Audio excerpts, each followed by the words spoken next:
ಹಾ ಎಲ್ಲೈತೆ ಈಗ. ಹಾಂ, ಈಗ ಏನಾಗಿದೆ, ಪ್ರಶ್ನೆ ಬಂತೀಗ, ಯಾರು ಶ್ರೇಷ್ಠ ಅಂತ ಪ್ರಶ್ನೆ ಬಂತು.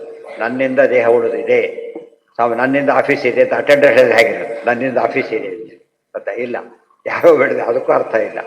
ಮುಖ್ಯಸ್ಥ ಹೇಳಿದ್ರು ಅರ್ಥ ಇಲ್ಲ, ಯಾತಕ್ಕೆ ಇದು ಅಪಾಯಿಂಟೆಡ್ ಅವನು. ಯಾರು ಹೇಳಬೇಕು, ಅವರಿಂದ ಇದೆ. ಮತ್ತೊಂದು ಯೂನಿವರ್ಸಿಟಿ ಮುಚ್ಚುತ್ತಾ ಇದ್ದೇವೆ ಅಂತ ಹೇಳ್ಬೋದು, ಓಪನ್ ಮಾಡ್ತೇವೆ ಅಂತ ಹೇಳ್ಬೋದು. ಇವರು ಉಳಿದವರಿಗೆ ಶಕ್ತಿ ಇಲ್ಲ, ಅಪ್ಪ ಮಾಡಿದವರಿಗೆ ಶಕ್ತಿ ಇಲ್ಲ. ತದ್ಯಥಾ ಮಧುಮಕ್ಷಿಕಾ ಮಧುಕರ ರಾಜಾನಂ ಉತ್ಕ್ರಾಮಂತಂ ಸರ್ವ ಏವ ಉಕ್ತವಂತೆ. ಉತ್ಕ್ರಮಂತೆ ಅವರೆಲ್ಲ ಕೂಡ ಮಧುಕರ ರಾಜನನ್ನ, ಮಧುಕರಗಳು ಹೇಗೆ ಅನುಸರಿಸಿ ನಡಿಬೇಕೋ, ವಾಯುದೇವರು ಜೀವರಾಜನವರು ಅವ್ರ ಹಿಂದೆ ಏನು ಮಾಡ್ತಾ ಇದ್ದಾರೆ ಅವರು, ಎಲ್ಲರೂ ಅವ್ರು ಹೇಳ್ಕೊಂಡಿರ್ಬೇಕು. ಹೊರಡಬೇಕು, ಇಲ್ಲೋದ್ರೆ ಇಲ್ಲ ಅಷ್ಟೇ. ಆಬವನು ತೊಲಗೆ ಹರಿತಾ ತೊಲಗುವ, ಕರ್ಣಾಭಿಮಾನಿಸುರರು ದೇಹವನ್ನು ಬಿಡಲು, ಕುರುಡ ಕಿವುಡನು ಮೂಕ ನಿಂದೆನಿಸುವ ಅಷ್ಟೇ. ಪರಮ ಮುಖ್ಯ ಪ್ರಾಣ ತೊಲಗಲ ಆ ದೇಹವನು ಅರಿತು ಪೆಣನೆಂದು ಪೇಳುವರು ಬುಧ ಜನ.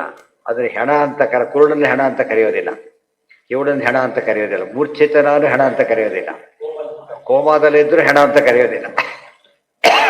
ಆದರೆ ಎಲ್ಲ ಇದ್ದು ಪ್ರಾಣ ಹೊಂದವರು ಹೆಣ ಅಂತ ಕರೀತಾರೆ. ಎಲ್ಲ ಇವ ಪ್ರಾಣ ಹೊಂದಿಲ್ಲ, ಅವನು ಕಣ್ಣು ಕೊಡು ಬೇರೆ ಉಪಯೋಗಿಸ್ಬೋದು, ಇಮಿಡಿಯೇಟ್ ಆಗಿ ಸ್ವಲ್ಪ ಹೊತ್ತೇರೆ ಅದು ಡೆಡ್ ಆಗಿಬಿಡುತ್ತೆ, ಸ್ವಲ್ಪ ಹೊತ್ತು ನಡೆಯುತ್ತೆ. ಆ ಅರ್ಥದಲ್ಲಿ ಸ್ವಲ್ಪ ಯೋಚನೆ ಮಾಡಿದರೆ ಉಳಿದ ದೇವತೆಗಳ ಸ್ಥಾನಮಾನ ಏನು. ಇದು ಎಕ್ಸ್ಪೆರಿಮೆಂಟ್ ಭಾರಿ ಕಷ್ಟಪಡಬೇಕಾಗಿಲ್ಲ, ನಮ್ಮ ದೇಹನೇ ಎಕ್ಸ್ಪೆರಿಮೆಂಟ್ ಇದೆ. ಕಣ್ಣು ಮುಚ್ಕೊಳ್ರಿ ಸತ್ತೋಗ್ತಾನ, ಇಲ್ಲ. ಮೂವಿ ಹಿಡ್ಕೊಂಡು ಒದ್ದಾಡ್ತಾನೆ, ಕಣ್ಣು ಹಿಡ್ಕೊಂಡ್ರೆ ಸತ್ತೋಗೋದಿಲ್ಲ, ಜಾಸ್ತಿ ಬದುಕ್ತಾನೆ. ಏನೋ ನೋಡೋದು ತಪ್ಪೋಗುತ್ತೆ, ಆದ್ದರಿಂದ ಆಯುಷ್ಯ ಜಾಸ್ತಿ ಆಗುತ್ತೆ. ಕೈಕಾಲಿಲ್ಲ, ಕುಂಟ ಅಂತಾರೆ ಅಷ್ಟೇ, ಗೊತ್ತಾಯ್ತಾ? ಟೋಟ ಕೋಮಾದಲ್ಲಿ ಇದ್ದಾನೆ, ಇನ್ನೂ ಇದ್ದಾನೆ ಅಂತಾರೆ, ಇನ್ನೂ ಇದ್ದಾನೆ ಅಷ್ಟೇ, ಸತ್ತಿದ್ದಾನೆ ಅಂತ ಹೇಳಕ್ಕೆ ಬರೋದಿಲ್ಲ. ಸಾವನ್ನು ಹೆಸರು ಬರೋದು ಯಾವಾಗ, ಪ್ರಾಣ ಹೋದರೆ ಮಾತ್ರ. ಸೊ ಪ್ರಾಣ ಮುಖ್ಯ, ಪ್ರಾಣ ಶ್ರೇಷ್ಠ. ಆಗ ಇವೆಲ್ಲ ನಿತ್ಯದ ಅನುಭವದ ಮಾತುಗಳು, ಇವೆಲ್ಲ ಕೂಡ ಆ ಹಿಂದೆ ಉಪನಿಷತ್ತಿನ ಕಥೆ, ದೊಡ್ಡ ಕಥೆ ಅದು. ಒಂದು ದೇಹ ಬಿಟ್ಟು ಡೆಡ್ ಮಾಡಿ ಎಲ್ಲ ಯಾರು ತೋರ್ಸಕ್ಕೆ ಬರುತ್ತೆ, ನಮಗೆ ಸಾಧ್ಯ ಇಲ್ಲ.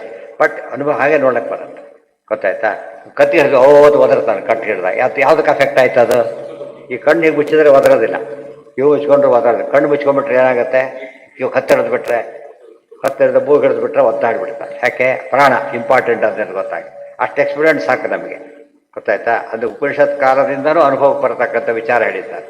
ವಾಯುದೇವರ ಜೀವೋತ್ತಮತ್ವಕ್ಕೆ ನಿತ್ಯದ ಪ್ರತಿಯೊಬ್ಬರ ಅನುಭವ ಸಾಕ್ಷಿ. ಅದು ಯಾರನ್ನು ಒಪ್ಪೋದಿಲ್ಲ, ಕುತರ್ಕ ವಿತರ್ಕ ಅದಕ್ಕೊಳಗಾದವರೇ ಹೊರತು ಬೇರೆಯವರಲ್ಲ. ತೇ ಪ್ರೀತಾ ಪ್ರಾಣಂ ಸ್ತುವಂತಿ. ಏನು ಹೇಳಿದ್ರು ಅವರು, ಏಷೋ ಅಗ್ನಿ ತಪತಿ, ಏಷ ಸೂರ್ಯ, ಏಷ ಪರ್ಜನ್ಯೋ ಭಗವಾನ್, ಏಷ ವಾಯುರೇಷ ಪೃಥ್ವೀರೈ ದೇವ ಸದಸತ್ಯ ಅಮೃತ ಅಂತ. ಎಲ್ಲದಕ್ಕೂ ವಾಯುದೇವರೇ ನಿಯಾಮಕರು, ಅಲ್ಟಿಮೇಟ್ ದೇವರು. ಇವರಿಂದ ಅದಕ್ಕೆ ಬ್ರಹ್ಮತತ್ವ, ಪ್ರಾಣತತ್ವ. ಸೂರ್ಯ ಬೆಳಕು ಕೊಡೋದಾಗಲಿ, ಮಳೆ ಸುರಿಸೋದಾಗಲಿ, ಎಲ್ಲ ಕೆಲಸಗಳನ್ನು ಕೂಡ ವಾಯುದೇವರು ಇಲ್ಲದೆ ಹೋದರೆ ಬೇರೆ ಯಾರಿಗೂ ಮಾಡೋಕ್ಕೆ ಬರೋದಿಲ್ಲ. ಇದು ಸಿಂಪಲ್ ನೋಡಿ, ನಮಗೆ ಹೇಗಿದೆ ಗೊತ್ತಾ? ಮಿನಿಸ್ಟ್ರಿ ಏನೋ ಮಾಡ್ತಾರೆ, ರಿಸೈನ್ ಮಾಡಿಬಿಡ್ತಾನೆ ಅಥವಾ ಸಸ್ಪೆಂಡ್ ಮಾಡ್ತಾರೆ, ಏನು ಗೌರ್ಮೆಂಟ್ ಏನೂ ಆಗೋದಿಲ್ಲ. 4 ಮಿನಿಸ್ಟರ್ ಆದರೂ ಗೌರ್ಮೆಂಟ್ ಹೋಗೋದಿಲ್ಲ. ಒಬ್ಬ ಚೀಫ್ ಎಂಟೈರ್ ಇದು ಹೋಗ್ಬಿಡುತ್ತೆ. ಒಬ್ಬ ರಿಸೈನ್ ಮಾಡಿದರೆ ನೆಕ್ಸ್ಟ್ ಯಾರು ಪ್ರಶ್ನೆ ಇಲ್ಲ, ಎಂಟೈರ್ ಹೋಯ್ತು, ಯಾವ ಮಿನಿಸ್ಟ್ರಿನೂ ಇಲ್ಲ. ಇದೇ ವಾಯುದೇವರು, ಒಬ್ಬೊಬ್ಬರು ಬಿಟ್ಟರೆ ಇವರು ಒಂದೊಂದು ಹೋಮ್ ಮಿನಿಸ್ಟ್ರಿ ಇಲ್ಲ, ಆ ಮಿನಿಸ್ಟ್ರಿ ಹೇಳ್ಬೋದು ಅಷ್ಟೇ. ಯಾವಾಗ ಮುಖ್ಯಮಂತ್ರಿ ರಿಸೈನ್ ಮಾಡ್ತಾರೆ ಏನಾಯ್ತು ಅಲ್ಲಿಗೆ, ಅದಕ್ಕೆ ಮುಖ್ಯ ಪ್ರಾಣ ಮುಖ್ಯಮಂತ್ರಿ. ಮುಖ್ಯಮಂತ್ರಿ ಬಿಟ್ಟರೆ ಗೌರ್ಮೆಂಟ್ ಹೋಯ್ತು, ಮುಖ್ಯ ಪ್ರಾಣ ಬಿಟ್ಟರೆ ದೇಹ ಹೋಯ್ತು ಅಷ್ಟೇ. ನಮ್ಮ ದೇಹದಲ್ಲೇ 24 ಮಿನಿಸ್ಟ್ರಿ ಇರೋದು, 24 ತತ್ವ, 24 ಮಿನಿಸ್ಟ್ರಿ ನಮ್ಮ ದೇಹದಲ್ಲಿದೆ. ಬ್ರಹ್ಮಾಂಡದಲ್ಲಿ ಏನಿದೆ, ಪಿಂಡಾಂಡದಲ್ಲಿ ಅದೆಷ್ಟು ಕೂಡ ಇದೆ. ದೇವತೆಗಳೆಲ್ಲ ಕಂಟ್ರೋಲ್ ಮಾಡ್ತಾರೆ ಪ್ರತಿಯೊಂದನ್ನು ಕೂಡ. ಅರ ಇವ ರಥನಾಭೋ ಪ್ರಾಣೇ ಸರ್ವಂ ಪ್ರತಿಷ್ಠಿತಂ. ಈಗ ಅರ ಒಂದು ಚಕ್ರ ಇದೆ, ರಥ ಇದೆ, ಚಕ್ರ ಇದೆ, 2 ಭಕ್ತದ ಜೋಡಿಸಿಬಿಟ್ಟಿದ್ದಾರೆ. ಎಂಟೈರಿದು ಅದ್ರ ಭಾರ ಹಾಕಿದ್ದಾರೆ. ಈಗ ಚಕ್ರನ ಭಾರ ಹಾಕಲ್ಲ, ಮುಂದಕ್ಕೆ ಹೋಗೋದಿಲ್ಲ. ಚಕ್ರ ಭಾರ ಹಾಕಿಬಿಟ್ರೆ, ಹಾಕಿರೋದು ಎಲ್ಲಿ ಭಾರ ಹಾಕಿರೋದು, ಈಗ ಸೆಂಟ್ರಲ್ ಆಕ್ಸಿಸ್, ಅದ್ರ ಮೇಲೆ ಆಕ್ಸೆಲ್ ಹಾಕಿದ್ದಾರೆ. ಈ ಕಡೆ ಯಾವ ಲೈನ್ ಮೂವ್ ಆಗುತ್ತೆ, ಅವೆಲ್ಲ ಕೂಡ ಆ ರೀತಿ ಪ್ರಾಣ ಇರೋದು. ರಥಕ್ಕೆ ಎಷ್ಟೋ ಇವಿರಬಹುದು, ಬಟ್ ಅವೆಲ್ಲ ಹೊತ್ತಿಲ್ಲ. ಹೊತ್ತಿರೋದು ಮುಖ್ಯ ಯಾರೀಗ, ಪ್ರಧಾನವಾದದ್ದು ಹೇಗೋ ಹಾಗೆ ವಾಯುದೇವರಿದ್ದಾರೆ. ದೃಷ್ಟಾಂತ ರುಚೋ ಯಜೂಂಷಿ ಸಾಮಾನಿ ಯಜ್ಞ ಕ್ಷತ್ರಂಚ ಬ್ರಹ್ಮಂಚ ಪ್ರಜಾಪತಿ ಶಿರಸಿ ಗರ್ಭೆ ತ್ವಮೇವ ಪ್ರತಿಜಾಯಸಿ. ಗರ್ಭದಲ್ಲಿದ್ದಾಗಲೂ ಪ್ರಾಣದೇವರಿದ್ದಾರೆ. ಕಣ್ಣು ಗಿಂಡ ತಗೊಂಡು ಏನಿಲ್ಲ, ಎಂಟರಾಗಿದ್ದಾನೆ. ಏನು ಮೊದಲನೇ ದಿವಸ 10 ದಿವಸ ಇನ್ಯಾರು ಫಂಕ್ಷನ್ ಮಾಡ್ತಾ ಇಲ್ಲ. ಮಾಡ್ತಿರೋದು ಯಾರಾಗ, ವಾಯುದೇವರು ಒಬ್ಬರೇ. ಅಲ್ಲಿ ಹೇಳ್ತಾರೆ ಗರ್ಭೆ.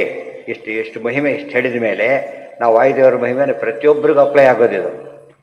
ಕೆಲವರಿಗೆ ಮಾತ್ರ ಅಲ್ಲ. ತುಭ್ಯಂ ಪ್ರಾಣ ಪ್ರಾಣ ಪ್ರಜಾಸ್ತು ಇಮಾ ಯತ್ ಪ್ರಾಣೈ ಪ್ರತಿಷ್ಠಸಿ. ಪ್ರತಿಯೊಬ್ಬರು ಪ್ರಾಣನಿಂದ ಉಳಿದರ ಪ್ರಜೆಗಳಿವರೆಲ್ಲ ಕೂಡ. ದೇವನಾಮಾಸಿ ವನ್ಹಿತಮಃ. ದೇವಾನಾಮಸಿ ತಪ್ಪು ಪ್ರಿಂಟ್ ಆಗಿದೆ. ದೇವಾನಾಮಸಿ ವನ್ಹಿತಮಃ. ದೇವತೆಗೆಲ್ಲ ನೀನು ಅತ್ಯಂತ ಶ್ರೇಷ್ಠನಾಗಿದ್ದವನು. ಪಿತॄಣಾಂ ಪ್ರಥಮಾಸ್ವಧ. ಪಿತೃಗಳಿಗೆ ಶ್ರೇಷ್ಠನಾದವನು. ಋಷೀಣಾಂ ಚರಿತಂ ಸತ್ಯಂ ಅಥರ್ವಾಂಗಿರಸಾಮಪಿ. ಪ್ರತಿಯೊಬ್ಬರಿಗೂ ಕೂಡ ಪ್ರಾಣದೇವರ ಅನುಗ್ರಹ ಬೇಕೇ ಬೇಕು. ಇದು ವಿಶೇಷಾಂಶ. ಇದು ಒಬ್ಬ ವ್ಯಕ್ತಿ ಇನ್ಚಾರ್ಜ್ ಬಂದ ತಕ್ಷಣ ಅವ್ರಿಗೆ ಪವರ್ ಹೋಗ್ಬಿಡುತ್ತೆ. ಅಲ್ಲೇರಡೆ ಪವರ್ ತೆಗುತ್ತೆ. ವಾಯುದೇವರು ಯಾವಾಗಲೇ ಆಗಿದ್ದಾರೆ. ಅವರೀಗ ಪರಮಾತ್ಮನ ಡೆಪ್ಯೂಟಿ. ಅವರು ಯಾವಾಗಲೂ ಕೂಡ ಡೆಪ್ಯೂಟಿ ಆಗಿರ್ತಾರೆ. ಒಮ್ಮೊಮ್ಮೆ ಅಲ್ಲ, ಎಲ್ಲ ಕೆಲಸಕ್ಕೂ ಅವರೇ ಡೆಪ್ಯೂಟಿ. ಕೆಲವು ಒಂದೊಂದು ಸೆಕ್ಷನ್ ಕೊಟ್ಬಿಡ್ತಾರೆ. ಇದೆಲ್ಲ ಎಲ್ಲ ಅರಿವು ನೋಡ್ಕೋತಾರೆ. ಇಂದ್ರಸ್ತ್ವಂ ಪ್ರಾಣ ತೇಜಸ ರುದ್ರೋಸಿ ಪರಿರಕ್ಷಿತ. ತ್ವಮಂತರಿಕ್ಷೇ ಚರಸಿ ಸೂರ್ಯಸ್ತ್ವಂ ಜ್ಯೋತಿಷಾಂಪತಿ. ಅದಕ್ಕೆ ಹೇಳಿದ್ದು ಸ್ವಾಮಿನ್ ಸರ್ವಾಂತರಾತ್ಮನ್ ನಜರ ಜರಯಿತಃ. ಶ್ಲೋಕಕ್ಕೆ ಅರ್ಥ ಇದು. ಎಲ್ಲರ ಒಳಗಿದ್ದು ವಾಯುದೇವರೇ ಕೆಲಸ ಮಾಡಿಸ್ತಾರೆ ಅಂತ ಅರ್ಥ. ಯದಾ ತ್ವಂ ಅಭಿವರ್ಷಸಿ ಅಥೇಮಾ ಪ್ರಾಣ ತೇಜೇ ಪ್ರಜಾ. ಈ ಪ್ರಜೆಗಳೆಲ್ಲ ಉಸಿರಾಡೋದಲ್ಲೇ ಅವಾಗ ನೀನು ಬಂದಾಗ ಆನಂದ ರೂಪ ತಿಷ್ಠಂತಿ ಕಾಮಾಯ ಅನ್ನಂ ಭವಿಷ್ಯತೀತಿ. ವ್ರಾತ್ಯಸ್ತ್ವಂ ಪ್ರಾಣೈಕರ್ಷಿ ಪ್ರಾಣ ಏಕರ್ಷಿ ಹತ್ತ ವಿಶ್ವಸ್ಯ ಸತ್ಪತಿ. ವಯಮಧ್ಯಸ್ಯ ದಾತಾರಃ ಪಿತಾ ತ್ವಂ ಮಾತರಿಶ್ವನಃ. ಮಾತರ್ಮೇ ಮಾತರಿಶ್ವನ್ ಪಿತರ ತೊಲಗುರು. ವಾಯುಸ್ತುತಿ ಒಂದು ಶ್ಲೋಕ ಪೂರ್ತಿ ವಾಯುದೇವ್ರ ಮಹಿಮೇನ ಎಷ್ಟು ಹೇಳುತ್ತೆ ನೋಡ್ಬೇಕು. ಅದೆಷ್ಟು ಸೇರಿಸ್ಬಿಟ್ಟಿದ್ದಾರೆ ಅದರೊಳಗೆ.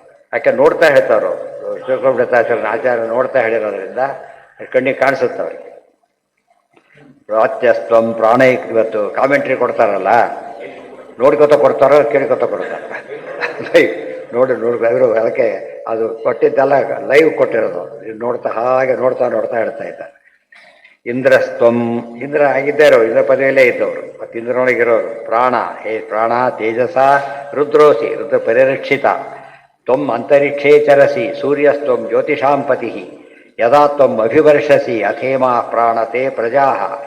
ಆನಂದರೂಪ ತಿಷ್ಠಂತಿ ಕಾಮಾಯ ಅನ್ನಂ ಭವಿಷ್ಯತೀತಿ. ವ್ರಾತ್ಯಸ್ತ್ವಂ. ಈ ಪದ ಬಂತು. ವ್ರಾತ್ಯ ಅಂತ ಪದ ಉಪಯೋಗಿಸಿದೆ. ವ್ರಾತ್ಯ ಅನ್ನೋ ಪದ ಕೆಟ್ಟರ್ಥನೂ ಕೊಡುತ್ತೆ. ಉಪನಯನ 16 ವರ್ಷವಾದರೂ ಉಪನಯನ ಯಾರಿಗಾಗಿಲ್ಲ. ಆಮೇಲೆ ಉಪನಯನ ಆದರೂ ವ್ರಾತ್ಯ ಅಂತಾನೆ ಹೆಸರು. ನಂಬರ್ 1 ಗುಂಪಿ ಬರೋದಿಲ್ಲ ಅವರು. 16 ವರ್ಷದೊಳಗೆ ಉಪನಯನ ಆಗಲೇಬೇಕು. ಆಮೇಲೆ ಮಾಡಿದರೆ ವೆಲ್ಡಿಟಿ ಹೋಯ್ತಾಗಲೇನೆ. ಅವನು ಬ್ರಹ್ಮ ಬಂಧು ಆಗ್ತಾನೆ ಹೊರತು ಏನಾಗೋದಿಲ್ಲ, ಬ್ರಾಹ್ಮಣ ಆಗೋದಿಲ್ಲ. ಅದೇ ವ್ರಾತ್ಯ ಅನ್ನೋ ಅದಕ್ಕೆ ಹೇಳ್ತಾರೆ. ವ್ರಾತ್ಯ ಅನ್ನೋ ಪದ ಇದೆ. ಇಲ್ಲಿ ವಾಯುದೇವರು ವ್ರಾತ್ಯ ಅಂತ ಕರೆದು ಬಿಟ್ರಲ್ಲ, ಹಾಗಲ್ಲ. ವ್ರತ ಹೊಂದಿದವರೇ ಶ್ರೇಷ್ಠ. ಇನ್ನಂಥ ವ್ರತ ಮಾಡೋದು ಹೊಸ ಅರ್ಥ ಇದೆ. ಹರಿ ಶಬ್ದಕ್ಕೆ ಕಪ್ಪೆ ಅಂತ ಅರ್ಥ ಇದೆ, ಕುದುರೆ ಅಂತ ಅರ್ಥ ಇದೆ. ಹರಿ ಸರ್ವೋತ್ತಮ ಬಂದಾಗ ಕಪ್ಪೆ ಕುದುರೆ ಆಗತ್ತಾ? ಏನಾಗಬೇಕಲ್ಲಿ? ದೇವರು. ಆ ಅರ್ಥದಲ್ಲಿ ವ್ರಾತ್ಯನ ಪದ ಆಗಿದೆ ಅಂಥೇಳಿ ಅದಕ್ಕೆ ಅವರನ್ನು ಅಂಥವ್ರು ವ್ರಾತ್ಯರು ಅಂತ ಕರಿಬೇಕು ಅಂತ ನಿಯಮ ಇದೆ. ಉಪನಯನ ತಡವಾಗಾದರೆ ವ್ರಾತ್ಯರು ಅಂತ ಕರಿಬೇಕು ಅಂತಿದೆ. ವಾಯುದೇವರಿಗೆ ಈ ಅರ್ಥ ಮಾಡೋದಲ್ಲ, ಬೇರೆ ಅರ್ಥ ಇದೆ. ಬೈಯೋದು ವ್ರಾತ್ಯರು ಅಂತೇಳಿ. ಅವನೊಬ್ಬ ವ್ರಾತ್ಯ ಓಡಿಸಿ ಆ ಕಡೆ ಅಂತ. ಯಾತೆ ತನೂರ್ವಾತಿ ಪ್ರತಿಷ್ಠಿತ. ಇವತ್ತು ಎಕ್ಸ್ಪೈರಿ ಆದಮೇಲೆ ಲೈಸೆನ್ಸ್ ಅಂತ ಕರೆಯಲ್ಲ ಅದನ್ನು. ಎಕ್ಸ್ಪೈರಿ ಆಗಿಬಿಟ್ರೆ ಬೋದು ವರ್ಷಕ್ಕೆ ರಿನ್ಯೂವಲ್ ಆಗದೆ ಹೋದರೆ ಲೈಸೆನ್ಸ್ ನೋಡ್ತಾರೆ, ಡೇಟ್ ನೋಡ್ತಾರೆ. ಬರೀತು ಎದೋ ಆಗೋಗ್ಬಿಟ್ಟಿದೆ. ಅದು ಲೈಸೆನ್ಸ್ ಇಲ್ಲ ಅಂತಾನೆ ಕೌಂಟ್ ಮಾಡೋದು. ಪ್ರತಿಷ್ಠಿತ ಯಾ ಶ್ರೋತ್ರೇ ಯಾಚೆ ಚಕ್ಷುಷಿ. ಅಷ್ಟೇ ಅಲ್ಲ, ನಮ್ಮ ದೇವರು ಕಣ್ಣಲ್ಲಿದ್ದೀರಿ, ಕಿವಿಯಲ್ಲಿದ್ದೀರಿ. ಎಲ್ಲಿ ಕಿವಿ ಹೋಯ್ತು ಅಂತವ್ರು ಪ್ರಾಣದೇವರು ಬಿಟ್ಟಿದ್ದಾರೆ ಅಂತ ಅರ್ಥ. ಕುರುಡ ಕಿವುಡನೋ ಮೂಕ ಎಂದೆನಿಸುವ. ಅದು ಗ್ಯಾಂಗ್ರೀನ್. ಆ ಭಾಗದಲ್ಲಿ ಸಪ್ಲೈ ಆಗಲಿಲ್ಲ, ಪ್ರಾಣಶಕ್ತಿ ಬರಲಿಲ್ಲ, ಕಟ್ ಮಾಡಿ ಕೊಡಿಸೋಗ್ಬಿಡುತ್ತೆ. ಇಲ್ಲ ಹೋದ್ರೆ ಗುಡುಗನ್ನು ಕೊಡಿಸುತ್ತದು. ಕೊಡ ಸಣ್ಣ ಆಗೋ ಹಾಗೆ. ಯಾ ಮನಸಿ ಸಂತತ ಶಿವಾಂ ತಾಂ ಕುರು ಮೋತ್ಕ್ರಮಿ. ಕುರು ಮಾ ಉತ್ಕ್ರಮಿ ಕುರು. ಅವ್ರು ಹೋಲಕ್ಕೆ ಹೋದ ತಕ್ಷಣ ಅವರಿಗೆಲ್ಲ ಹಿಡಿದಾಗ ಮೂಗು ಹಿಡ್ದಾಗ ಆಯ್ತು ಅಂತಾರಲ್ಲ. ದಯವಿಟ್ಟು ಹೊರಗೆ ಹೋಗಬೇಡ, ನಿಂತ್ಕೊಂಡ್ಬಿಡು, ಪ್ರಾರ್ಥನೆ ಮಾಡ್ತಾರೆ. ವಾಯುದೇವರೇ ನೀವು ಹೊರಗೆ ಹೋಗಬೇಡಿ, ಹೋದ್ರೆ ನಾವೆಲ್ಲ ಹೋಗ್ಬಿಡ್ತೀವಿ ಅಂತ ಹೇಳ್ತಾರೆ. ಪ್ರಾಣಸ್ಯ ಏತದ್ವಶೇ ಸರ್ವಂ. ನೋಡಿ, ಪ್ರಾಣಸ್ಯ ಏತದ್ವಶೇ ಸರ್ವಂ ತ್ರಿದೇವೇ ಯತ್ ಪ್ರತಿಷ್ಠಿತ. 3 ಲೋಕದಲ್ಲಿ ಏನೇನು ಪದಗಳಿವೆ ಪ್ರತಿಯೊಂದು ವಸ್ತು ಕೂಡ ಯಾರ ಅಧೀನ? ಪ್ರಾಣದೇವರೇ. ಮಾತೇವ ಪುತ್ರಾನ್ ರಕ್ಷಸ್ವ. ನೋಡಿ, ಮಾತಾ ತ್ವಮೇವ ಮಾತಾ ಬಂದಾಗ ಮಾತರ್ಮೇ ಮಾತರಿಶ್ವನ್. ಅದ್ರ ದೇವತೆಗಳೆಲ್ಲರೂ ಪ್ರಾರ್ಥನೆ ಮಾಡ್ತಾರೆ, ತಾಯಿ ಮಕ್ಕಳನ್ನು ಕಾಪಾಡ ಹಾಗೆ ನೀವು ನಮ್ಮನ್ನು ಕಾಪಾಡಬೇಕು. ನೀವು ಹೋದ್ರೆ ನಾವೆಲ್ಲ ಬಿದ್ದೋಗ್ಬಿಡ್ತೀವಿ. ರಕ್ಷಸ್ವ ಶ್ರೀಶ್ಚ ಪ್ರಜ್ಞಾಂಚ ವಿದೇಹಿನಃ. ಏನ ಏನು ಹೇಳ್ತಾರೆ ಅಲ್ಲಿ? ಏನು ಏನು ಏನು ಏನು ಬಂದಿದೆ ಹೇಳಿ, ಏನು ಬಂದಿದೆ? ಹಾಂ,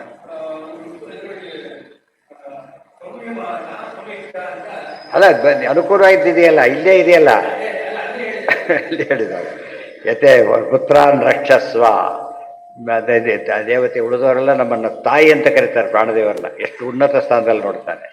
ಶ್ರೀಶ್ಚ ಪ್ರಜ್ಞಾಂಚ ವಿದೇಹಿನಃ, ನಮಗೆ ಶ್ರೀಯನ್ನು ಕೊಡು, ಪ್ರಜ್ಞೆಯನ್ನು ಕೊಡು ಅಂಥೇಳಿ ಪ್ರಾರ್ಥನೆ ಮಾಡ್ತಾರೆ. ಇದೇ ಮಾತಾರ್ಮ ಕೊಡಬೇಕಾದ್ರೆ ಮಾತಾರ್ಮೆ ಕೊನೆಗೆ ಹೇಳ್ತಾರಲ್ಲ, ಸ್ವಾಮಿನ್ ಸರ್ವಾಂತರಾತ್ಮನ್ ಹೇಳ್ತಾ ಗೋವಿಂದೇ ದೇಹಿ ಭಕ್ತಿ ಪ್ರಜ್ಞಾಂ, ಜ್ಞಾನ ಕೊಡು. ಜ್ಞಾನ ಕೊಟ್ಟು ಒಳ್ಳೆ ಪ್ರಜ್ಞೆ ಕೊಟ್ಟು ಏನಾಗುತ್ತೆ, ಅದು ಭಕ್ತಿಯ ಕನ್ವರ್ಟ್ ಆಗುತ್ತೆ. ಗೊತ್ತಾಯ್ತಾ? ಜ್ಞಾನ ಕೊಡು ಅಂತ ಕೇಳಿದ್ರು ಅದೇ ಅರ್ಥ, ಭಕ್ತಿ ಕೊಡು ಅಂದರೆ ಅದೇ ಅರ್ಥನೇ. ವಿದೇಹಿನಃ, ನಮ್ಮೆಲ್ಲರಿಗೂ ಕೊಡು ಅಂತ ಪ್ರಾರ್ಥನೆ ಮಾಡ್ತಾರೆ. ಅಲ್ಲಿಗೆ ಎಷ್ಟನೇ ಪ್ರಶ್ನೆ ಮುಗೀತು? ಈಗ ಎರಡನೇ ಪ್ರಶ್ನೆ ಮುಗೀತು. ನಾಳೆ ದಿವಸ ಮೂರನೇ ಪ್ರಶ್ನೆ. ಮೂರನೇ 6 ಜನ ಇದ್ದಾರಲ್ಲ, 2 ಪ್ರಶ್ನೆ ಮುಗೀತು. ಸರ್ವೇಂದ್ರಿಯ ಪ್ರೇರಕೇಣ ಶ್ರೀ ಪ್ರಾಣಪತಿನೇರಿತಃ ಯದವೋಚಮಹಂ ತೇನ ಪ್ರೀಯತಾಂ.